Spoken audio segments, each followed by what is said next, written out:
everybody, so I'm getting prepared for making my granola, and I wanted to talk first about a few things. Decarboxylation. So in my previous videos we've talked about decarboxylation. I've showed those steps through the stovetop method, crockpot method, and Instapot method.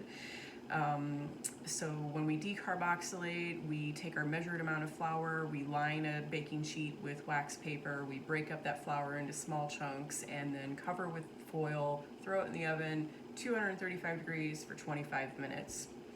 After that flour has been decarboxylated, then we can infuse it into an oil. I have gotten to like using the crock pot because I'm not a fan of leaving a flame on and open for a few hours on the stove. So just putting in a crock pot for 4 to 6 hours is super easy. So I've taken 1 cup of coconut oil, I've put 7 grams of my cannabis flour in that, and I'm gonna let that sit for 6 hours. I have used a meat thermometer in the past, and on my warm setting, it gets to 160 degrees. I would encourage you to see how high of a temperature your crock pot gets to. I encourage using warm or low setting for that 4 to 6 hours to prevent overheating those cannabinoids. Next thing is calculating and having an understanding of how much of our cannabinoids do we have theoretically here. This isn't exact, and this will give us a good idea of what to expect.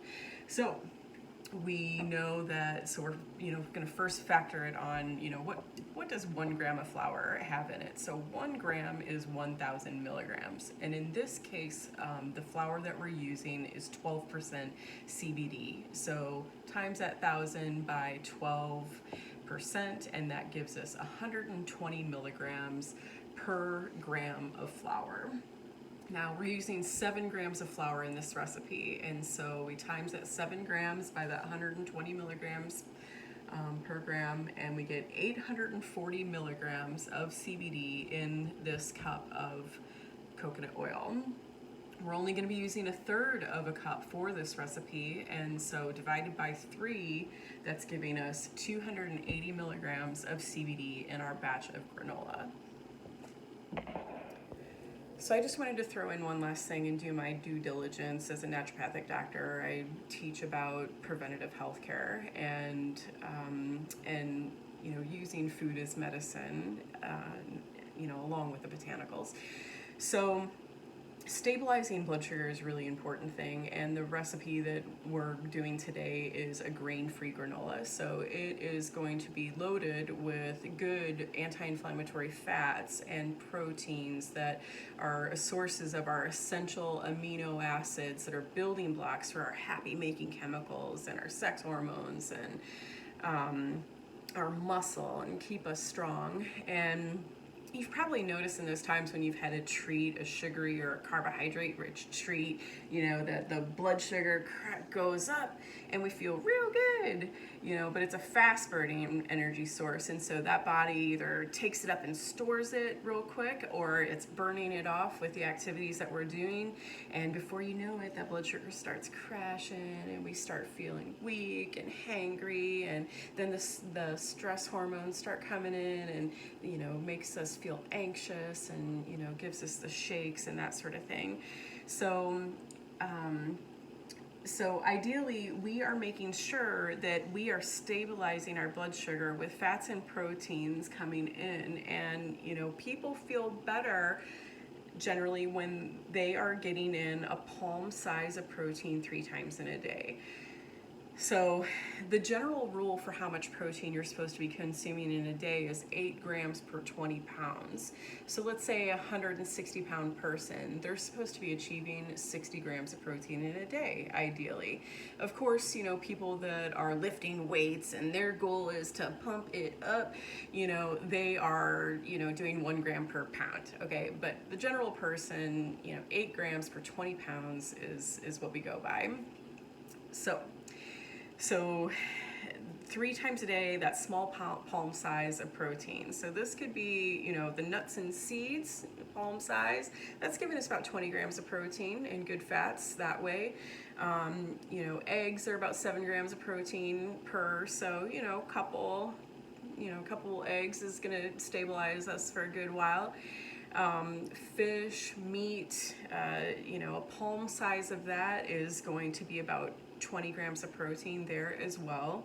The difference between the plant-based ones and the animal source proteins is that there's going to be that B12 in the animal source proteins, and I talked about that last week in the pesto recipe and how it's a good idea for vegans and vegetarians to use the nutritional yeast or the brewer's yeast to get their B12 coming in as a way to prevent depression and fatigue and aid digestion and detoxification. So if you're dealing with addiction and anxiety, I do this experiment for yourself, okay? Every few hours, make sure to have a handful of protein every few hours. And after a few days of that, see how you feel.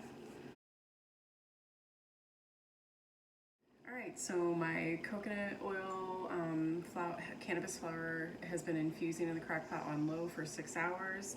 I'm going to just take 1/3 of a cup of that off, and I have this larger mesh strainer because I have broken the flour into pretty large pieces, and so I'm not going to have a whole lot of particulate to worry about. So then we'll go on to grateful for some pecans from Farmer Dennison's property. So those have been shelled and prepared. That's 2 cups. I'm going to do a cup of sunflower seeds. These are supposed to be raw. I made a mistake. And then pumpkin seeds, another cup of that, and a cup of sliced almonds. Could be any style that you want. I am going for the chunky coconut flakes instead of the real fine stuff. And then we're going to use 20 dates. I'm going to chop these up. And we're going to mix that all together with a bit of cinnamon, vanilla, salt, and the oil, and we'll throw it into the oven. All right, I have my 20 dates chopped, so I'll put that in the bowl. 2 cups pecans, 1 cup of sunflower seeds, 8 ounces. 1 cup of pumpkin seeds. That's going to be a great source of zinc, which is supportive for our immune system. So good one to be consuming in this day and age. Have a cup of the slivered almonds. I'm running out of space. And the shredded coconut unsweetened. So I will mix that together. Other thing is we've got the 3rd cup of the infused coconut oil. I have 2 teaspoons of cinnamon, and then we're gonna do 3 teaspoons of vanilla. And I'm gonna give that a little mix. Just enough. So I'll just kind of blend that together so there's even distribution there. Doesn't take long. And I'll pour that over our dry mixture.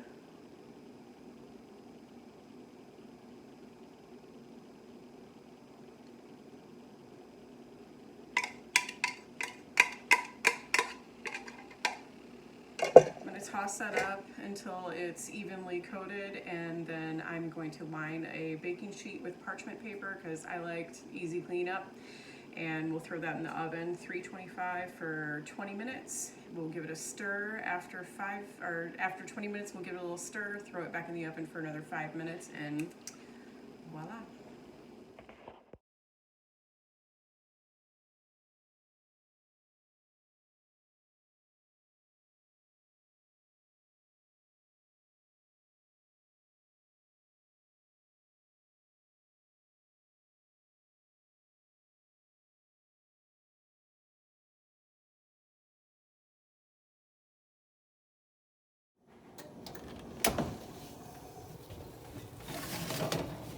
Looks good.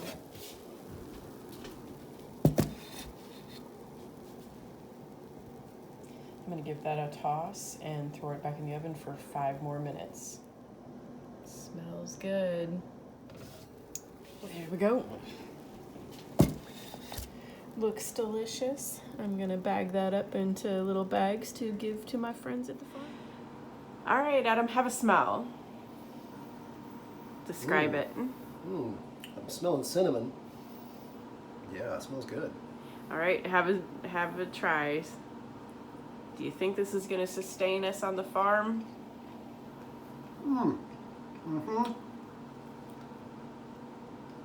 That's pretty good. I'm gonna have to put a little milk in there.